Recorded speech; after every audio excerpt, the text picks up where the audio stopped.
It is game 2 of a 3-game set between the Rays and the Yankees in Tampa. On the mound for the Yankees, nasty Nestor Cortez Jr., who is going for his 7th win of the season. My recap, your reactions, coming up next. This is Yankees Game Night.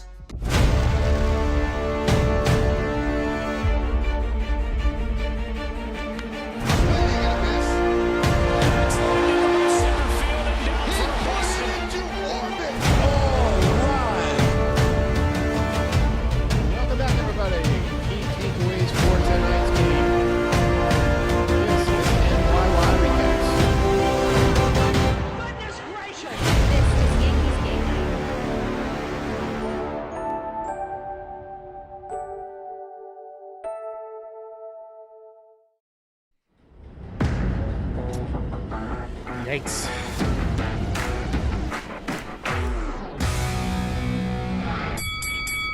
Well, close but no cigar. Welcome to the first day of summer, the longest day of the year, and a very long night for Yankees fans. Interesting lineup tonight, as you see on your screen. Gleyber Torres was at shortstop. I thought we would never see that again, ever.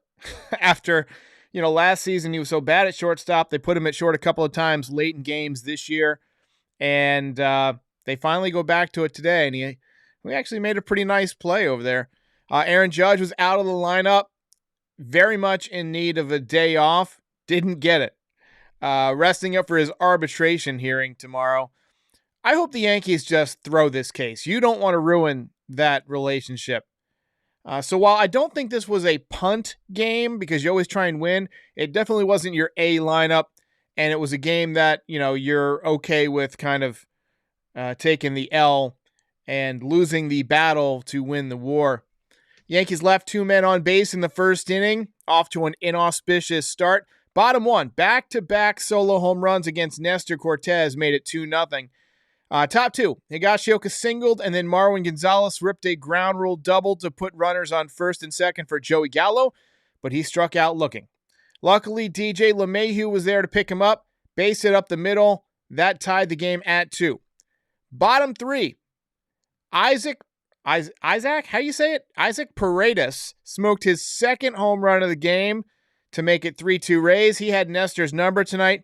Nestor was done before he could face him a third time.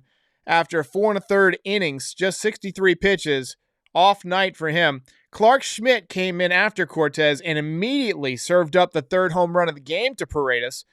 That made it 5-2 and closed the book on Nestor Cortez. Final line for him, 4 1/3 innings, 6 hits, 4 runs, no walks, 3 strikeouts. Career high 3 home runs allowed. ERA up to 2.31. Hey, look, just a clunker. It's going to happen. I mean, that's why people don't post 1.8 whatever ERAs very often. You're going to have nights like this over the course of the season. The cutter just wasn't doing anything. And when a cutter stays out over the middle of the plate, it's kind of like a hanging slider. And hanging sliders go a long way. Joey Gallo made a really impressive catch in the bottom of the 6th. With that said, it bears repeating. He is obviously much more comfortable in right field, but I still find him unwatchable at the plate. Tonight, Joey Gallo was 0 for 3 with 2 strikeouts, including some non-competitive at-bats with men on base. And look, you can make the case that he's not killing you because this team has 50 wins and they've got the best record in Major League Baseball by a comfortable margin. But just imagine how much better they'd be and how much more dangerous their lineup would be if you had a real hitter out there instead of a 5 o'clock BP home run champ who strikes out against real pitchers. Yankees threatened in the top of the 8th, but the Rays shortstop Taylor Walls turned a hard shot by Stanton into an impressive 6-4-3 double play, pitcher's best friend. And then top 9, Gleyber walked and Marwin Gonzalez came through with a 2-run home run to make it 5-4. And then Judge, coming off of the bench, took one right to the wall but came up just short of a game-tying home run. Oh, there goes gravity. Yankees lose this one 5-4.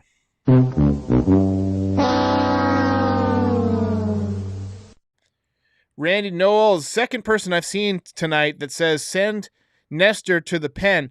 You guys really don't have much patience with players. I mean, the metrics all support that Nestor should be doing what he's doing. You're not going to have great command of the baseball every night. I mean, the best pitchers in the league every year will lose 5, 6, 7, 8 games. That's just how it goes. Randy Johnson, during his prime, would have games where he would give up 2 or 3 home runs. It's, guys are human. And if you're going to be a real fan of this team and a real fan of baseball, you have to understand the human element, that things fluctuate from time to time, and that you can't have such a quick hook or you're never going to have a real team. You've got to allow guys to fail so that they can learn from their failures. I mean, Paredes, he obviously hit one off of Clark Schmidt as well. So, maybe he was just red hot and not missing the mistakes. Now, Nestor made some mistakes, and that's on him, and that's going to happen. But you can't say, oh, we're done with him, send him to the bullpen. Come on. Dude is a Cy Young contender as a starter. Rob Freeman is absolutely correct. All right, guys, let's take a look at the box score. There's not a lot to look at, so this should be a pretty quick look at the box score tonight. Yankees just 5 hits, Tampa Bay with 8 hits. 2 Yankees had multi-hit games. DJ LeMahieu got the average up to 259. He seems to be going up and down a lot, but hovering around that 260 mark for the last couple of years. OPS a little bit higher than it was earlier in the year, 741. Donaldson had a tough night. Rizzo had a tough night, struck out a couple of times. Stanton hit one hard in his last at-bat. That was encouraging. Gleyber Torres struck out a couple of times. Another bad night for Hicks. Higashioka 1 for 4. Marwin Gonzalez, couple of hits tonight. And Joey Gallo, the big 0 for 3 with a couple of strikeouts. Left a couple of men on base. And Aaron Judge sitting right on the borderline. 300 average after that pinch hit fly out. Cortez, despite the rough outing, still a 2.31 ERA on the season. Schmidt's ERA got blemished a little bit up to 3.13. Someone made a good point last week that ERA isn't the best stat to look at for relievers because they pitch so few innings that it can fluctuate. It can really fluctuate from time to time. I think they should put like whip or something in the box scores. But alas, we're stuck with ERA. Litke, 2 strikeouts in the 8th. Look how many pitchers the Tampa Bay Rays used. 1, 2, 3, 4, 5, 6. Is that 7 pitchers? Jeez. 7 pitchers to complete the game. They do strike out 10 Yankees, though, so tough night for the Yanks. Vinlage says, Gallo played good defense. He really did. He played solid defense, but that's not good enough. He's got to hit sometimes, and more often than he's doing now. I find him completely unwatchable. As I've said in the past, I would rather watch the Cars for Kids commercial than sit through a Joey Gallo at bat. Pamela Davis says, we did not play horribly, but I don't think there's anything called a good loss. 100% agree. I mean, there's losses, which every team is going to have at least roughly 50 losses. Even the best teams have 46, 48 losses. This was only our 18th, and we are almost halfway through the season. So we're looking good. But this was a loss that was not wholly unexpected. You would have liked Nestor to pitch better because the Rays are a little bit beat up in their offense. But, I mean, the guy hit 3 home runs. He had a career night. What are you going to do? Make better pitches next time. Garrett Cole shoved yesterday, as he was supposed to. And I think we all kind of expected Nestor Cortez to come out and dominate. But, hey, it happens. Tough night. Randy Noel says Stanton needs to play to hit. Stanton, I believe, was the DH tonight. I think they're trying to take it a little bit easy on his legs on the turf. He's been playing the outfield a lot more. But in Tampa Bay with that artificial surface, I don't think they want to aggravate that ankle or maybe the hamstring or the calf. So just kind of being careful with him. Let's see here. Anthony Pupo says, our pitching staff seems to be getting a little bit sluggish. They call this the dog days of summer. We just kicked off summer today, longest day of the year. it is kind of a long stretch of games without many off days, and it's going to get worse because the season was delayed by the lockout. So, pitching didn't look bad last night. It was just a tough night. Football Beef says, trade Gallo and Hicks for Benintendi and someone else. You might trade Gallo, but you're definitely not going to trade Gallo and Hicks for Benintendi. Why would the Royals do that? The Royals are trying to get cheaper. Why would they take on the contract of Hicks?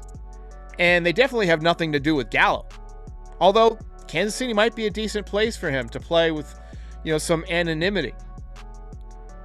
Tallyrod says, Rays did their homework on Nestor, so Nestor needs to adjust. I mean, it's clear that they were looking inside. That's for sure. But it didn't help that he was leaving balls over the plate. I don't think homework was necessarily important for this game. It was execution more so than anything. Kian Patel says, nice job by Marinaccio. Yeah. More of that, please. I think Marinaccio's looked pretty good out there this year. His ERA is down to 2.81. So a really nice job for the kid. Angel Reyes says, who pitches tomorrow? I'm not sure because there was nobody listed when I looked at it before. I'm going to pull up the schedule for tomorrow. It says Jordan Montgomery now against Shane Baz for the Rays. Montgomery's 3-1 with a 2.72 ERA, 56 strikeouts on the year. Having a really good season, making a case to be an all-star. I would love to see Montgomery be an all-star. I am a huge fan of Jordan Montgomery. The Virginian says, Yankees need to part with either Hicks or Gallo. They need a solid contact hitter. I think Gallo's the guy that's got to go. I mean, Hicks at least has shown a little bit of life lately. He is a switch hitter, and he can play all the outfield positions. Mostly center field and left field. You don't see him in right field much, but I think he could play right field. But you have Judge and Stanton, both who can play right field. So, personally, I think Gallo's the guy that's got to go. I just don't see any value to him. Occasionally, he'll make a nice play in the outfield. We know that. That's replaceable. And occasionally, he runs into a home run, but he kills you most of the time that you face a decent pitcher. And it's just impossible to watch. Dean Jones says, what is Carpenter for Iggy to Carpenter ninth? Dean, cut back on the whiskey during the game. I think he's asking why we didn't pinch hit Carpenter in the ninth, and that's a good question. He was available off the bench. Only thing I could think of is that maybe, they didn't want to use him for, to save him for extra innings or something. It just didn't make a lot of sense to me, but you could hit for Higgy, but you don't want to use your, only other catcher, especially when Trevino's been struggling with a back issue. So that could be it. That could be something. I don't know. It's a mystery, and I'm trying to pull a reason out of thin air, and I don't have one. Derek Q says, what are your thoughts on Booney's early hook for Nasty Nestor? I would have done the same thing. He was not pitching well. I didn't want him to face Paredes again because I think you would have got the same result that you ended up getting when Clark Schmidt came into the game, and that was the long ball. Anthony Pupo says we should call up LeCastro and DFA Gallo. So I do think that LeCastro's definitely got a place on this team come playoff time. But right now, you really don't need a pinch running specialist. You need a left-handed hitter who can make contact, who can play solid defense, occasionally run into some power. That's what you're looking for. Jeremy Schatzer says, I officially retire as a Gallo defender. I've had a strong stand, but it's impossible to defend this guy anymore, and I 100% agree. It's just tough to watch. I mean, when you got guys on base and he has no chance and doesn't even have a competitive major league at bat, it's the word I've been using, unwatchable. It is not worthy of this team. This team is a team that could set records this year, and I know it doesn't matter how many wins you pick up during the regular season as long as you have best record in the league. It's all window dressing after that. But you don't want to look back in 10 years and say, oh, this team was great, except for this one guy who struck out 235 times. It was a It was a bad move to pick up Joey Gallo. Dean Jones says, I don't drink or smoke. I'm just kidding with you, Dean. I just couldn't decipher your typing there. Mel Legacy wants to play Carpenter more, and I agree. I hardly agree. His swing has looked good looked good to me. I'd like to see it more. Rob Freeman wants Miggy back. Let's see what Miguel Andujar is doing in the minor leagues. Tonight feels like a good night to look at the minor leagues. See how our players are doing. Gonna add here.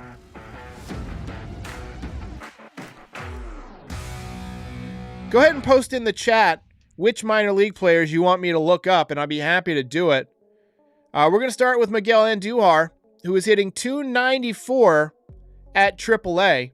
He also hit .268 in brief work with the Yankees. 136 at-bats in AAA this year and 5 home runs, so the power has been there. 18 RBIs, 3 stolen bases. The on-base percentage has been there. 800 OPS. To me, just passing the eye test, he looked good in left field when the Yankees brought him up. I don't understand what is holding the Yankees back from giving him a chance. Jamison Bell also on the Andujar train. We got a home run tonight from Anthony Volpe. I don't know if it's going to be reflected in his stats yet, but we're going to take a look. He hooked it down the left field line. I retweeted it. Brian Hoke retweeted it. It is reflected in his stats. So as you can see, his average, which for most of the year was under 200, is now up over 230. He's got 24 stolen bases, 8 home runs. And that's essentially half a season, 224 at-bats. So you're looking at about a 15 or 16 home run season if he continues the upward trajectory for his batting average. 250, 260, probably 40-plus stolen bases. I mean, that's a pretty good year for a shortstop. He's obviously, we would like for him to hit for a higher average, but as long as he's being productive and he's trending upward and learning, we can deal with a low batting average for a while at AA. Let's see how Oswald Peraza is doing.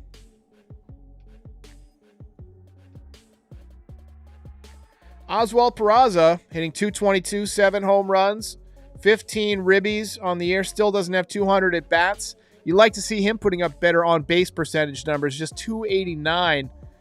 So let's check out the walks. He's got 17 walks and 52 strikeouts. That's not good. You'd like to see better offensive numbers from him, especially given what he did last year, where between 3 teams he hit nearly 300. But someone commented the other day, and I agree with this, he tends to hit better in the second half. So hopefully he turns it on in the second half. You remember Aaron Judge struggled in the minor leagues for a while too. He would struggle at a level and then he would conquer it the next year. Kian Patel says, let's check out Mason Rosario. I honestly don't know who this is. Mason, is that spelled wrong? I'm not seeing it. Rosario.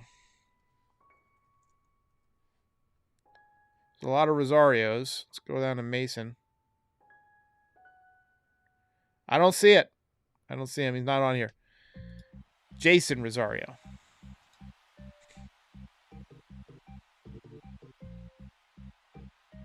Oh, come on. Jason Rosario. Is it spelled with 2 N's like the other Jason? That can't be right. Let's just look at Jason Dominguez. Oh, we got him up. Sorry, I tried. Spell it right. 258 average on the season, 7 home runs, 31 ribbies, 13 stolen bases. So, not an outstanding season, but the numbers trending in the right direction for Jason. Let's see what Ken Waldichuk's been up to.